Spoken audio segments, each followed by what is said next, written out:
It is November 2nd. We're here for another AC test. Well, AC and DC, I guess. I've got two 12-volt batteries right now. So the small little battery over there is going to be powering up the AC controller, as well as the contactor putting energy into this DC motor. So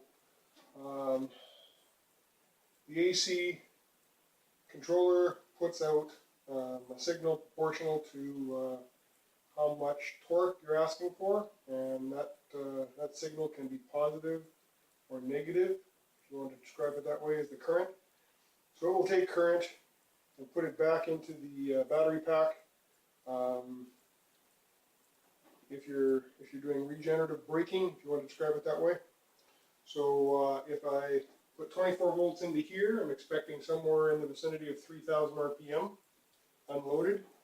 And then as I increase or decrease the throttle on the AC motor, I'm expecting to actually put some power back into the battery pack. We'll start off with temperature check. So our concrete is 55 degrees. The DC motor is 58 degrees.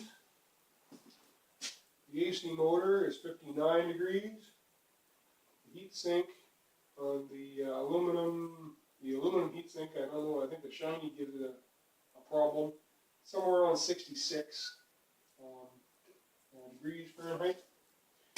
Battery pack is, to get focused, about 58 degrees. That's where we're starting off. We've got the handheld pack. We're just going to check the voltage of the pack here. It is 123.2. So we started yesterday at 123.5. We ended at 123.1. When I connected it here, I was at 123.2, and it has settled down to 122.9. So we'll call it 122.9. I will use this for checking the voltage on the batteries in the next little bit. I've only got one clamp-on meter. That's going to be used for the AC. AC coming out of the motor, the DC into the battery pack, and the DC into the DC motor. I'm going to have to come up with a method for instrumentation, and I still haven't come up with a way with a wireless mic to record properly to somewhere else. I'm going to be recording the capture here. Okay, with that, I will turn the high voltage was on all night. Okay. I really do have to remember to shut that off. So the high voltage is on. It probably dissipated a little bit of energy through the leaks in the system. But there's a breaker there. A fuse goes through a gigavac contactor and to the plus and minus bus on the AC controller. There's also a precharge resistor, 6 ohm resistor across the contactor. So since I had the 125 volts, 123 volts on the system, the precharge is done. When the contactor pulls in, it won't be causing a spike in current. Just turn that on, and there we are. Okay, we are now capturing to 8, and I didn't capture the power up message, but we know what happened. What I'm going to do is go config, and the only thing I need to change here is the encoder ticks. They're 64 instead of 1,000. I'm using the encoder that's built into the motor.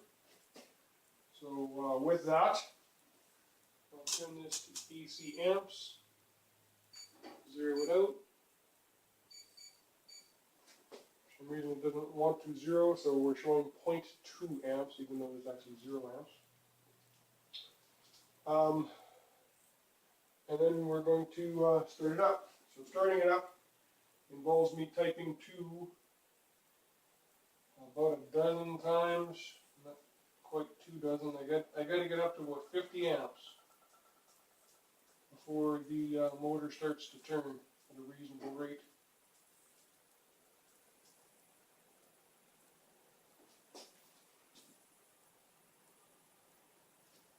Okay, we're at 49.3 amps. Twice more. 52.5 amps. Twice more. 55 amps.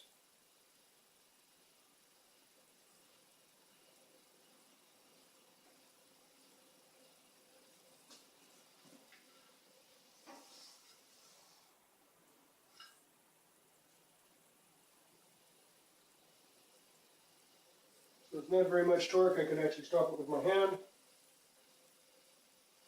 You can see that I found my orange tape.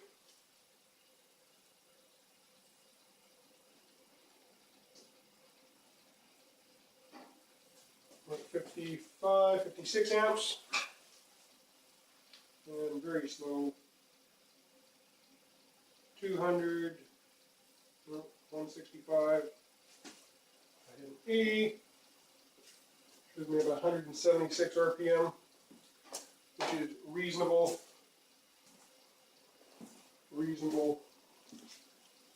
comparison. So I'm just going to take the charger off this little battery here. Positive to positive, negative to negative. And we'll pull this contactor in. I gotta be fairly quick about getting around and doing stuff here.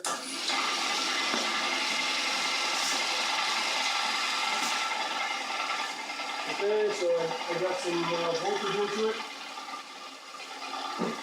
At 1,000 RPM, I'm falling.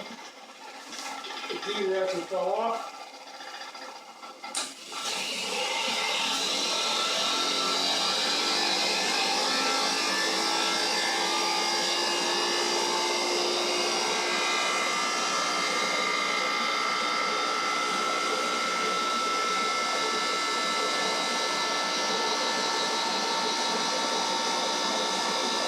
We're at 3,600 RPM.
I should very much like to find a way, a wireless microphone, a headset, something that will let me record on Skype or something, so that I can do a voiceover and I don't have to speak over the howl of this motor. I'm just going to stop the, actually, I'll probably just shut it off, and then shut the high voltage pack off this time. And then that's probably it for the night. Actually, I'm quite impressed that nothing got hot.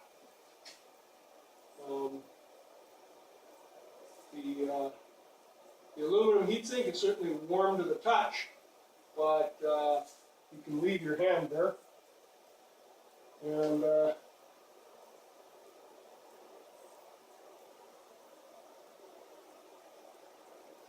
this one was supposed to be hot. Really?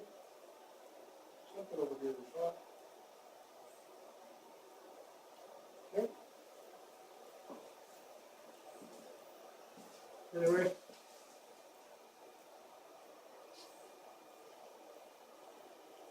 Once we got some nice clean connections on these, because nothing's hot, nothing's burning up. Mind you, we're not doing hundreds of amps yet, but